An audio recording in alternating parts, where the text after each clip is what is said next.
She brings a blessing directly coming from the Pope. Kasi yan ang bless ni Pope John Paul II.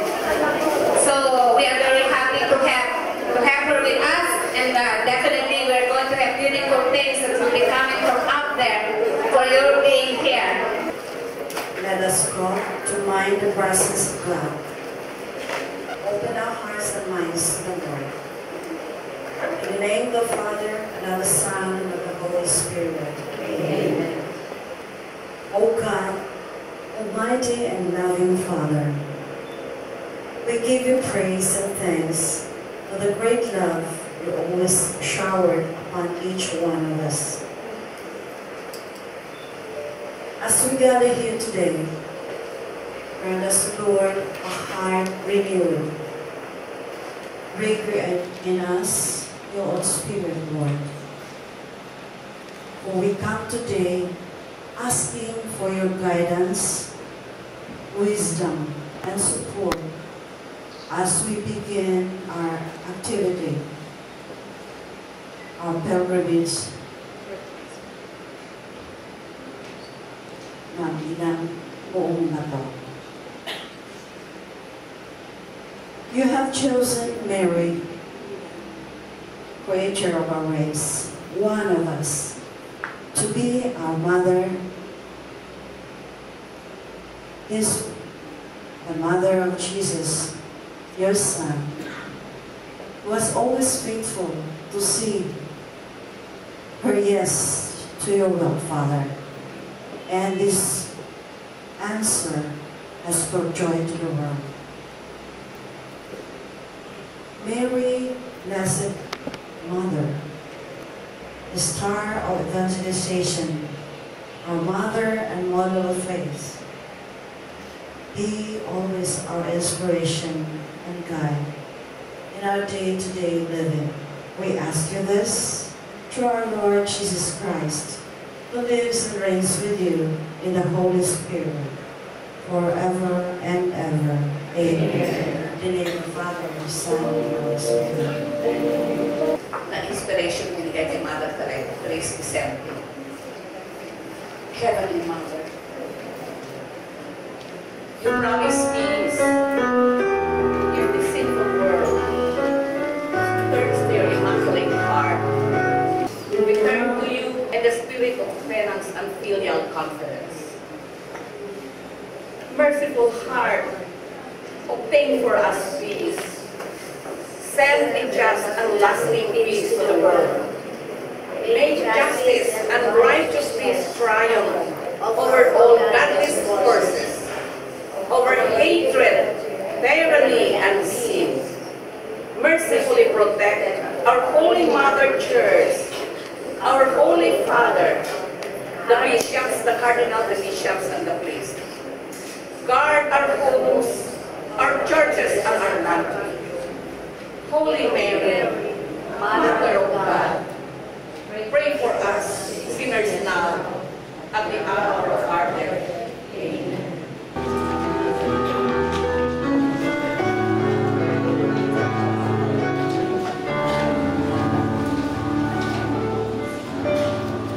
Maria,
Maria! Viva Jesus!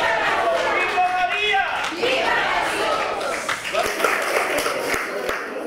Magandang umaga po sa ating lahat. Welcome to St. Christopher's Church. I would like to acknowledge the presence of Monsieur Crisostom Cacho, the spiritual director of this group. Mrs. Rosalyn Magsaysay, who is really a frequent visitor of this parish.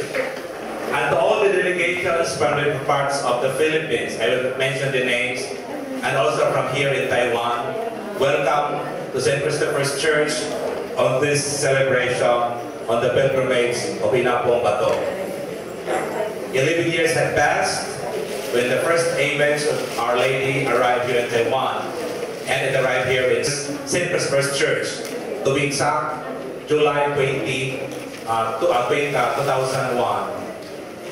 And many things had happened, and many beautiful memories had been unfolding because of the presence of Inapong Bato here in Taiwan.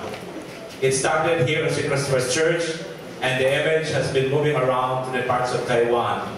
And many parishes were visited, and many churches were enshrined, rather, our Inapong Bato was enshrined in different churches here in Taiwan. And to make the legacy of Our Lady be permanent here in Taiwan, especially in the church, St. Christopher's Church, we built the grotto last 2010, and it was blessed during the month of May. So I hope that your stay here in Taiwan, especially for you delegates from the Philippines, will make you feel that anywhere, any parts of the world, Mama Mary is always welcome. And very interesting, because yesterday, to be exact, there's a conference there in Rome about Mama Mary. And very interesting because the theme is No Mary, No Jesus. Yeah. And also, no Jesus, no Mary, no Jesus. So in other words, there's so much thing that we have really to consider, especially in our faith experience and in our faith journey. And of course, we Filipinos, we always believe that we are really loved by Mama Mary. Diba? Alam natin yan. Diba? Pueblo Amante de Maria is what we have. So, thank you, Mrs. Magsaysay, for this opportunity, for bringing the spirituality of Inapong Bato here in this parish. And because of this experience, it moved out to the parts of Taiwan. So, the pilgrim image, yung sabi ko kay Mrs. Cueto na yung image na palaging namamasyal, dito po iwanan sa St. Christopher's Church. Then from here, it will be moving around Taiwan. So it has been instructed in Paris, like the parish of Father Edgar Carbon, Don Bosco Parish, San Lorenzo Community, the Holy Rosary Church, Our Lady's Catholic Church, Our Lady's Assumption, then also the different communities here in Taiwan, like the Fatima Church of Tamsui, then Sinchu, Blessed Imelda, and Dominican International School, St. Anne Parish, and also to the Ognayan Catholic Ministry. So you can really imagine the movements of this statue here in Taiwan. So once again, in behalf of the parish community, Parish Sleep Ministry, Father Hope and Father Hans, I welcome you to St. Christopher's Church and have a blessed day. Ito pong narito ngayon, itong mga pilgrims na ito, ay itong napakalaking grasya ang natanggap nila kay Mama Mary. Kaya nang sinabi nila sa akin, at sinabi ko sa kanila na may pilgrimage, kaagad-kaagad ang babait po nila. Mabait? Ang babait po nila. Kaagad-kaagad, maski paano, kaya namin sa grupo po ng Tandang Sora, sila po ang instrumento na patayo ang simbahan ng Tandang Sora. Si Moody Manuel po ang kanilang leader. Modi, please. Kung pwede kong tumayo lang, ang grupo na nagkakasola.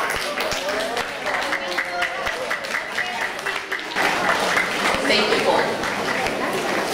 Ang grupo ng Pasig, ito pong Pasig na ito,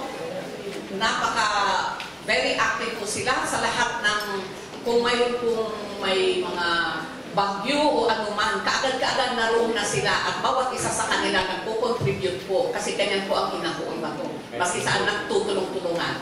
Ito po ang sa pamumuno ni Perla, si Perla Damian.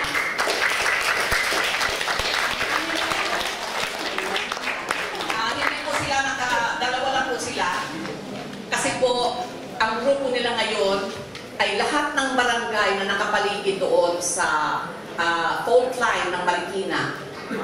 Umikot po sila, binigyan po nila ng mga images, ang mga barangay captain, lahat, at saka sinabi nilang magdasal kayo, nandito. Hindi lamang nandyan yung image nakatayo, kundi may oras na pagdadasal ng lahat. Kaya magaling po, nagsisenagal po sila. Yun po ay dahil sa pamumuno ni Perla, ay ilang barangay yun? Ha? 30 na barangay po. Inikot nila may mga images. Ngayon, meron sila, very busy sila ho ngayon dahil nag-aano sila ngayon, may fluvial procession. Dahil po, yun ang mensahe na kailangan i-fluvial procession doon dahil sa earthquake. Nandito po ang Mindanao. Sa Mindanao po, nandito si Doktora Chet Atupan. Siya po ang instrumento ng propagation ng Mindanao. Siya ang kasama ko. Pwede kang tumayo lang ang taga Mindanao. Mindanao kasama na. Davao City. Nandito po si Gino Asimbert. O sinabi ko po yan, parang yung talagang sapatos na baka dalawang paa. Kit ng belt. Sila kasama. Sa Davao City. Tapos sa Butuan City, si Daymo at kanyang grupo. Sa Butuan City, buong Mindanao na inikot ni Dr. Atupan yan. Nang pumunta ako, siya kasama sa Dr. Atupan, ayaw nang umuwi ang mga kasama niya dahil sa dami ng miracles. Hinahanap ng kanilang pagkain. Saan pa? Sino pa ba yun? Sa Zambales po. Ang namumuno ng Zambales ay ating Monsignor Chris Cacho.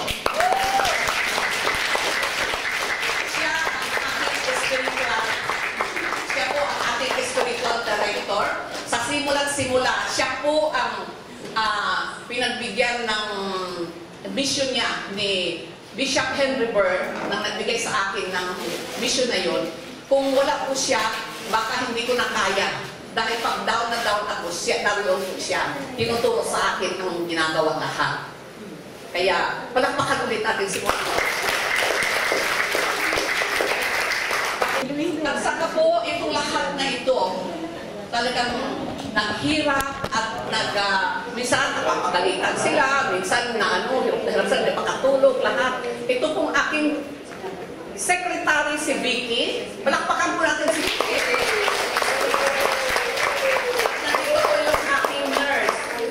Ako pwedeng lumabas, ayaw ko payagan kung wala siya dahil po ako ay cancer survivor. Dahil kay Mama Mary, nandyan ako, pero kailangan may nurse daw sa akin. Maraming salamat po, ako din ang speech ko. Ito po ang Aklan. Galing sa Aklan, ang buong Aklan, Guimaras, Iloilo, dahil sa kanya at excuse me naman, papalaho. Ito po, isa sa instrumento, kaya natayo ang simbahan kasama ng fundraising po kami sa simbahan. Instant po na in one night, naka-raise kami ng pagpatayo ng simbahan. Wala. Si Vicky Kadungo, at saka si Jen Tan. Kamag-anak ni Lucio Tan. Pero nagbayad siya ng Tirosan.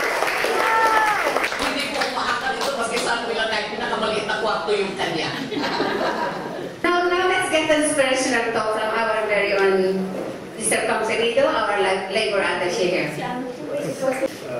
Sa pangalan po ng Manila Economic and Cultural Office at Manila Economic and Cultural Office Labor Centers dito sa Taiwan, meron po kami 3 labor centers sa Taipei, Taichung at Kaohsiung. Ay nais po namin ipahayag ang aming congratulations o pagbati dito sa unang convention po ba ito ng Inapo ang Bato Association at 11th anniversary ng pagdalaw ng Inapo ang Bato dito sa Taiwan. At kami po ay nagagalak na maging bahagi at sumuporta sa ginagawa ng Inapo ang Bato Association. Nakita ko, ngayon po palang nakita yung mga delegasyon po galing sa Pilipinas. Naghihingi ako ng paumanhin sa inyo, hindi ako nakasama ng opening ng ating welcome dinner. Alam naman po ninyo, ang trabaho po ng Labor Affairs ay parang kaming 7-Eleven.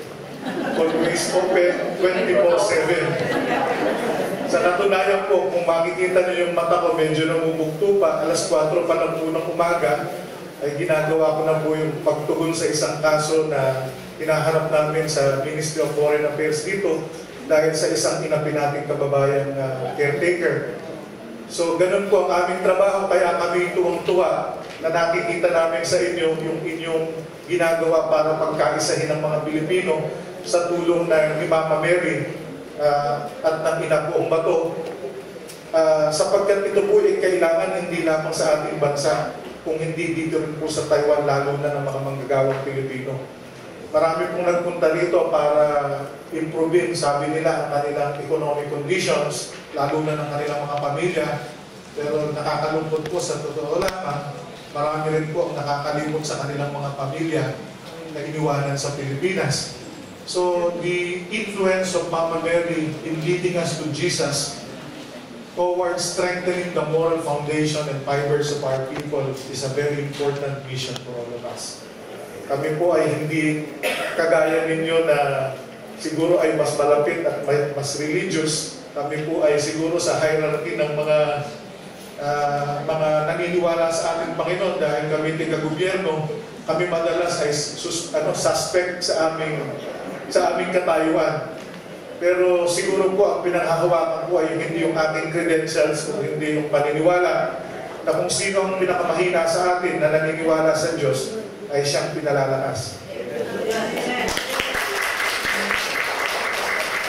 So yun lamang po at maraming salamat sa inyo at sana po ay tulong-tulong tayo, ipagdasal din ninyo kami na matapat namin magampanan yung aming katungkulan sa ating mga kababayan at sa ating bayan at lalong-lalo na po sa ating Panginoon. Maraming salamat. I would not like to speak about Inapo ang Bato this morning because I will give that chance to our guests. They know better than us. But for this morning, for the opening remarks, I would like to place ourselves into the mood of our day's activity. Ngayong araw ay tinalaga natin para parangalan ang ating mahal na ina. It is a day of tribute, so whatever we shall do today will be for our Blessed Mother. So I hope my opening remarks will not be very long, kasi nanda ako pang 2 oras eh. So I would like to place ourselves again into the mood wherein I would like to remind ourselves of Mary's love and care for us. 3 years ago, I was one of those fortunate to be invited of a retreat that was organized by Rome, by our Holy Father himself.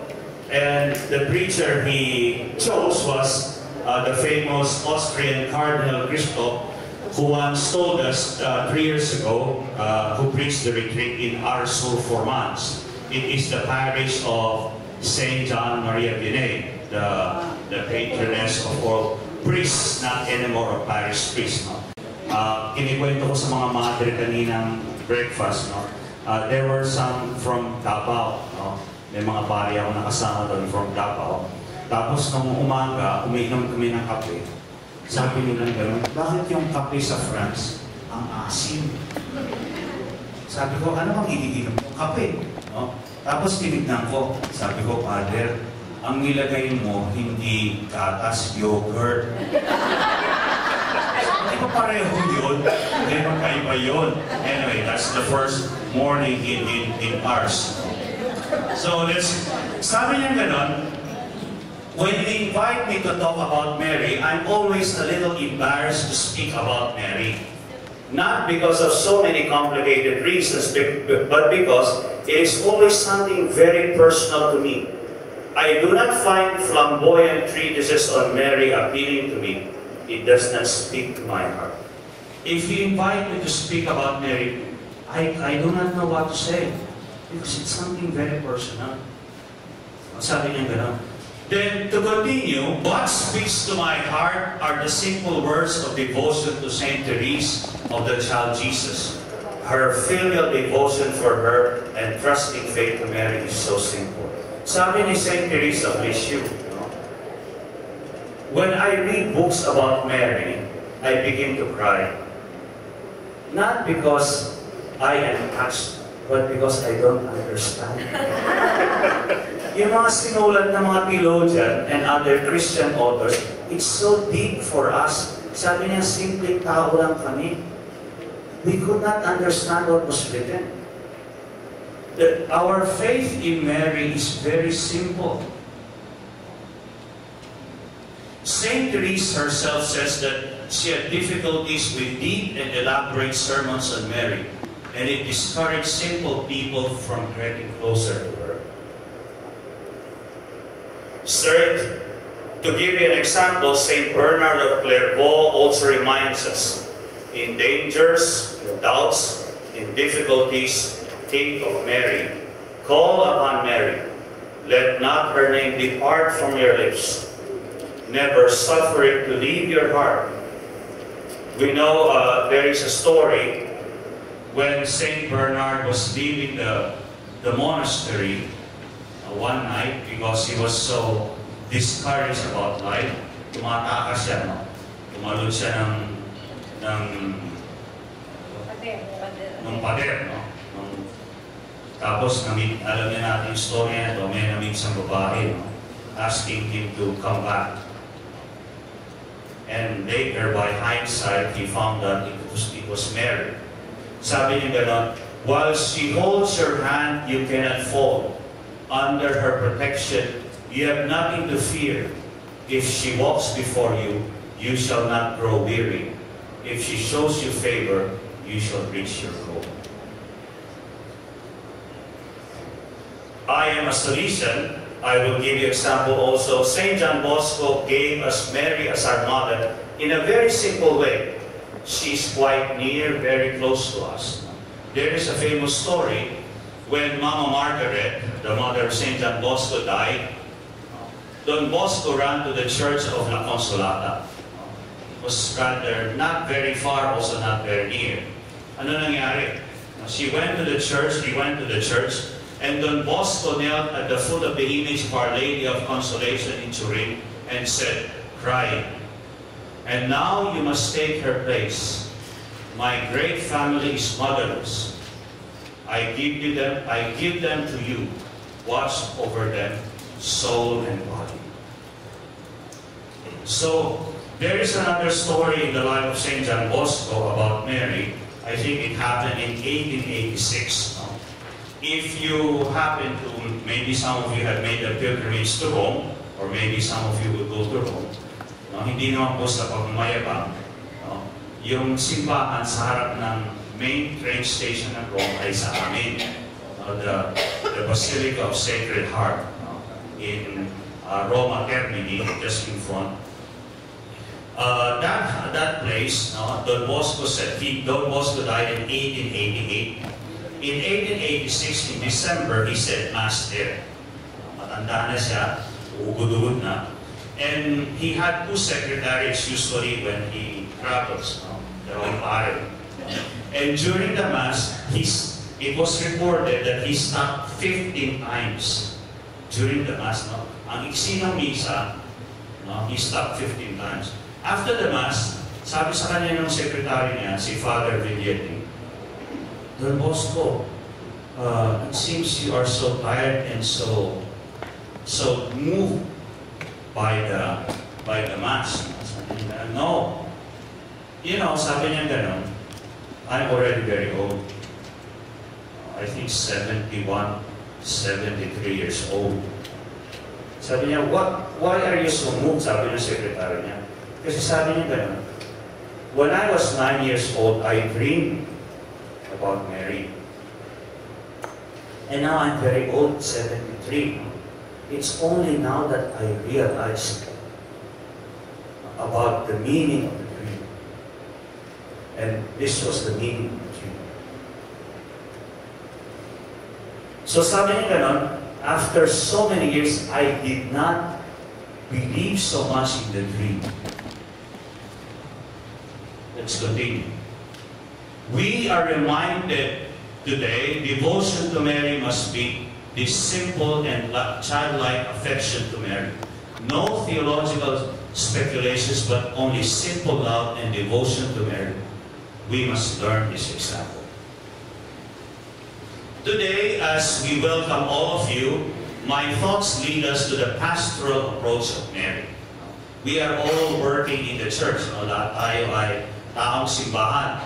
Yung iba dyan, amoy simbahan na. And we are all doing our different ways of serving the people of God. Let us try to reflect more on this. No? In 1885, hindi nakita yung taas, no? The Bishop of Tarpes, no? in the place where Our Lady of Lourdes appeared, was reorganizing his diocese with pastoral plans. No? That was in around 1885. No? Yung bispo sabi nila, o sige, aayusin natin yung diocese natin, at saka yung mga parokya natin, aayusin natin. So, almost all the plans were laid out. Then something happened. A lady from heaven appeared who did not care about the pastoral plans. Patay na. So, yung mga plano ng obispo at sa mga pare, Mary did not care about it, but she appeared to a 40-year-old girl who can neither read nor write. So what happened? The lady asked a grotto to be made and a fountain with water to cure the poor and the sick. She cared for the financially poor. That was the pastoral plan of Mary. To care for the poor, for the sick. And it was very striking. If some of you have the chance to go to Bivar, in the south of France, where there is the body of Saint Bernadette. It was very striking. If you go there, Saint Bernadette, who could neither read nor write, actually, her testimony about the apparition of Mary was written 3 years after the apparition. Bakit? Hindi siya marunong sulat. Hindi siya marunong umasa. And she wrote there in her testimony, now I realized why Mary chose me. Because I am the most ignorant of girls. Wala, alam. I am the poorest. During this time, they were living in an abandoned prison. No, yung tirahan ng pamilya nila, isang selda na wala nang gumagamit. Very poor, no read, no write, never study. Sabi niya na, if there is a girl who is more ignorant and poorer than me, she would have been chosen. So, this would make us reflect today. Some more. Then in 1911, in Fatima, Portugal, she appeared to 3 children. She asked them to pray especially for those who have most in need of God's mercy. She cared for the morally and spiritually poor. So nakita natin kanina, for the financially poor. Today, now, for the spiritually and morally poor. Then going back further in 1825, the lady appeared to the young St. John Bosco in a dream, telling him of his future work among the poor and abandoned youth. So, what does this all mean? As a conclusion of my opening remarks. What Ano bang sinasabi sa atin ni Mary throughout all these years? Mary's pastoral approach is the care for the poor and little ones, the lowly and the abandoned. The poor are her beloved treasures. So, sa ating paglilingkod sa ating kapwa, we should be reminded of this. Mary specifically chose to appear to many different groups, to many different people, specifically for this reason. Moreover, Mary brings about true enculturation. Just see Our Lady of China, Our Lady of Guadalupe, Mary Home of Christians, and of course, Our Lady of Inapombato. She makes our faith one with culture. She appears in every place and she uses the culture of the place. I'll give you an example of Our Lady of China. If you have the chance to go to Shanghai in Shenzhen, there is a small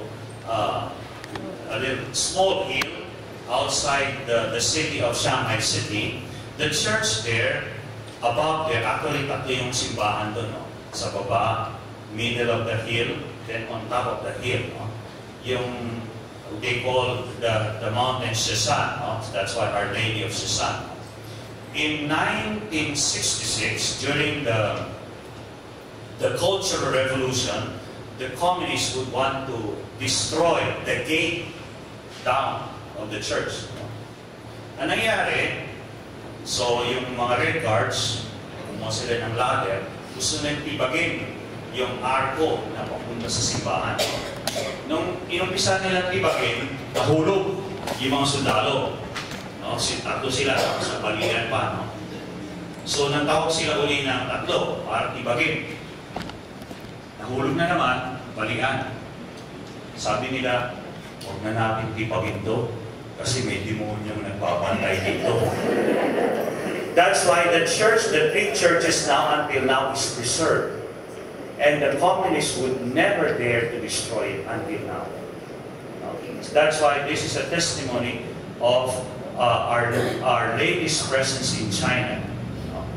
This reminds us of Mary uses the faith of the poor and ordinary people in every place. For example, Our Lady of Guadalupe, Mary would not be famous in South America without Our Lady of Guadalupe.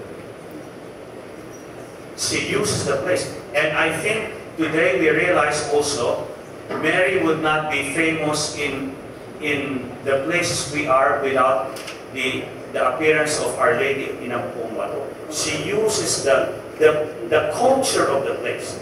Pag nagpapakita siya sa atin, hindi siya nagpapakita bilang Mary of Europe. She shows herself as like one of us, but in a very special way. This is Mary's school of simplicity. If we want to really rediscover our mission among the people around us, sa ating mga pinaglilingkurang iba't ibang lugar sa ating simbahan, then we have to rekindle our devotion to her. Mary's style is very simple, very easy. Especially tomorrow we celebrate Our Lady of the Rosary. She gave us a very simple way of praying. This is a very simple way for the ordinary people to pray, especially for the poor and for the needy. So today as I end these opening remarks, 10 minutes this is to help us to enter into the mood of our celebration today. That all the things that we shall do today will be for a tribute and a thanksgiving to our Blessed Mother who always cares for us. Good morning and thank you. Thank you very much, Father. That's very, very informative and very, very beautiful. To break these things, we're going to have another song for a while.